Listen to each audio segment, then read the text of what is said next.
নবাবজাদি। কি করে কাজ করছিস? হ্যাঁ, হাতে কাজ উঠে না? সারাদিন শুধু বসে বসে খাস, কাজ দিলে ঠিক মতো করতে পারিস না, তাই না? করে কর। শোন, এই কাজগুলো যদি আজকে শেষ না হয় না, দুপুরে তোর খাবার বন্ধ। অল্প বয়সে তো নিজের জামাইটাকে গিলে খেয়েছিস, এখন আমার সংসারটাকে খাওয়ার জন্য উঠে পড়ে লেগেছিস, তাই না? যত সব জ্বালা। সাথে এরকম কেন করো? এই একটা কথা কান খুলে শুনে রাখ, মেয়েদের বিয়ের পরে না শ্বশুর বাড়িটাই হচ্ছে আসল জায়গা, আর সেখানেও থাকতে পারিসনি। নিজের স্বামীকে গিলে খেয়ে আমার সংসারে একটা আপদের মতো বোঝা হয়ে আছিস, আবার আমার মুখে মুখে তর্ক করিস। তোকে যাতে আমার বাড়ি থেকে আমি খুব সহজে বের করতে পারি সেই ব্যবস্থাই করতেছি, দাঁড়া। ভাবি, তুমি আমাকে আর মাইরো না, আমি সব কাজ শেষ করে দেবো তোমার। শুধু মুখেই বলিস ভাবি আমাকে আর মাইরো না, আমি সব কাজ করে দেব। এই কাজে একটু করে দেখাস না, কই খাওয়ার সময় তো বলতে হয় না, এই মুক্তা খেয়ে যা খেয়ে যা। গন্ডি পিন্ডে তো আগে আগে গিলতে পারিস, কাজের সময় কেন আমাকে এত খরচ করতে হবে? হ্যাঁ, কাজ গায়ে লাগে না? ভালোভাবে কাজগুলো শেষ করবি, তারপরে বাসনগুলো মাজবি, কাপড় ধুবি, গোসলে যাবি, গোসল থেকে এসে রান্না বসাবি, আর আমার রুমে যেন সময় মতো আমার নাস্তা যায়। যত সব।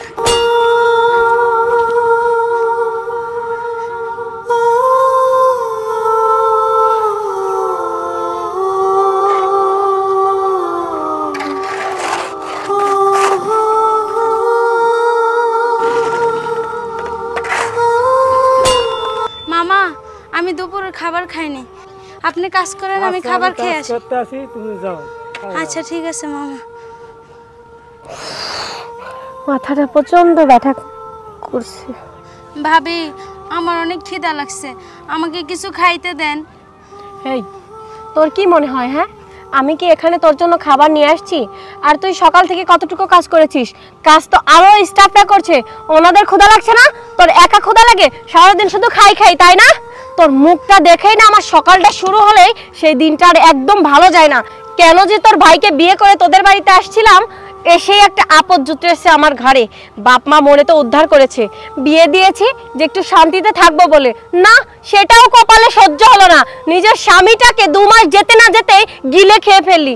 তুই তো একটা আপদ ছাড়া আর কিছুই না, আর তোকে আর আমার সহ্য হচ্ছে না। আমার মনে চাই তো, আরে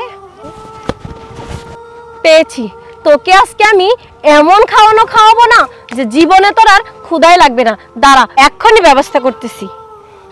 আয় আমার সাথে, তোর ক্ষুধা লেগেছে না? আমার সাথে আয়। এই যে দেখতে পাচ্ছিস, এটা হচ্ছে কারেন্টের বোর্ড। এখানে যদি হাত দিস তাহলে তুই চিরতরে ঘুমিয়ে যাবি, আর যদি চিরতরে ঘুমাস না তাহলে আর তোর কোনো ক্ষুধা লাগবে না। না ভাবি না, চুপ! আয় বলছি না ভাবি। এই কি করছো তুমি এখানে? আরে তুমি? না না, তেমন কিছু করছি না, দেখতেছিলাম এইখানে কারেন্ট ঠিক আছে কিনা। ও, কারেন্ট পরীক্ষা করছিলে? কারেন্ট পরীক্ষা তুমি ওর হাত লাগিয়ে তারপরে করছিলে? তুমি জানো না একটা মানুষ যদি কারেন্টে টাচ করে তাহলে তার মৃত্যু ঘটতে পারে? তুমি তারপরেও তুমি আমার বোনের হাত লাগিয়ে তুমি সেটা কারেন্টে পরীক্ষা করছিলে? আরে এই ধরনের ধান্দাবাজি তুমি অন্য জায়গায় গিয়ে করো। তুমি কি ভেবেছো আমি কিছুই দেখিনি? আমি দূরে দাঁড়িয়ে সব দেখেছি। তুমি আমার বোনের সাথে কতটা অত্যাচার করছিলে। আরে আমি আমার বোনকে তোমার কাছে রেখে গিয়েছিলাম যাতে ও ভালো থাকে। ওর হাজবেন্ড নেই, ও আমার কাছে এসেছে, আমার কাছে থাকতে এসেছে, আর তুমি কি করেছো? দিনের পর দিন ওর অত্যাচার করছো। আরে এই অল্প বয়সে ওকে আমি বিয়ে দিয়েছিলাম, ওর হাজবেন্ডটা দুর্ঘটনায় মারা গিয়েছে, সেজন্য ও আজকে আমাদের বাড়িতে এসে আশ্রয় নিয়েছে। আর আমি কি বলছি, আমাদের বাড়ি, এই বাড়িতে তো ওরও ভাগ আছে। আর তুমি কি না শেষ পর্যন্ত ওর গায়ের উপর হাত তুলছিলে, ওকে দিয়ে বাড়ির সব কাজ করাচ্ছিলে। আরে বাড়ির কাজ করাচ্ছ, বাড়িতে কাজ করার জন্য কত কত লোক রেখেছি, আমি কি টাকা পয়সা কম দিই? তারপরে ওকে দিয়ে তোমার কাজ করাতে হয়? তোমার মধ্যে কি সামান্য পরিমাণে বিবেকবোধ পর্যন্ত নেই যে ও আমার ছোট বোন, ও আশরাফুল পুলিশ অফিসারের ছোট বোন? আরে আমি তো বাইরে কত চোর ধরে বেড়াই, আর আমি ঘরের চোর ধরতে পারবো না? এটা তুমি কি করে ভাবলে? আজকে তুমি আমার বোন বলে ওর উপরে এত অত্যাচার করেছো। আর যদি ওর জায়গায় তোমার বোন থাকতো, তুমি কি পারতে তার সাথে এত অন্যায় অত্যাচার করতে? পারতে না। আরে মানুষের মধ্যে তো সামান্য পরিমাণে মনুষ্যত্ববোধ থাকা উচিত, তোমার মধ্যে তো সেটাও নেই। তোমাকে আমি ভালোবেসে বিয়ে করেছিলাম, ভেবেছিলাম তুমি আমার মনের মতো হবে, তুমি আমার বোনকে ভালোবাসবে। না, তুমি আমার বোনকে তুমি কখনোই ভালোবাসোনি। হায় রে, তুমি এত বড় বেঈমান, এত বড় খারাপ কি করে হলে? দেখো, আমি বুঝতে পেরেছি, আসলে আমি এতদিন ধরে যা করেছি সব ভুল করেছি। আমার বোঝা উচিত ছিল যে ও একটা বাচ্চা মানুষ, ওর অল্প বয়সেও এত কিছু বুঝে না।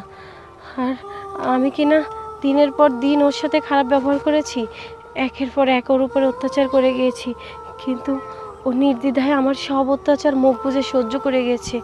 কখনো তোমার কাছে অবধিও বলেনি যাতে আমার আর তোমার মাঝে কোনো ঝামেলা না হয়। আর আমি সেই ওকে এতটা কষ্ট দিয়েছি। তুমি আমাকে মাফ করে দাও। আমি তোমাকে কথা দিচ্ছি, আজকের পর থেকে আমি আর কখনো ওর সাথে খারাপ ব্যবহার করব না। মুক্তা, তুই আমাকে ক্ষমা করে দিস। তোমরা যে আমাকে থাকতে দিয়েছো এটাই তো অনেক। যাক, শেষ পর্যন্ত তুমি তোমার ভুলটা বুঝতে শেষ পর্যন্ত তুমি যে তোমার ভুলটা বুঝতে পেরেছো, এটাই অনেক। আচ্ছা ঠিক আছে, আমরা এভাবেই থাকবো। তুমি ওকে সবসময় যত্ন করবে, আর কখনো অবহেলা করবে না। চল আচ্ছা ঠিক আছে, চলো, ওর তো বাড়ি খিদা যাই। পেয়েছে।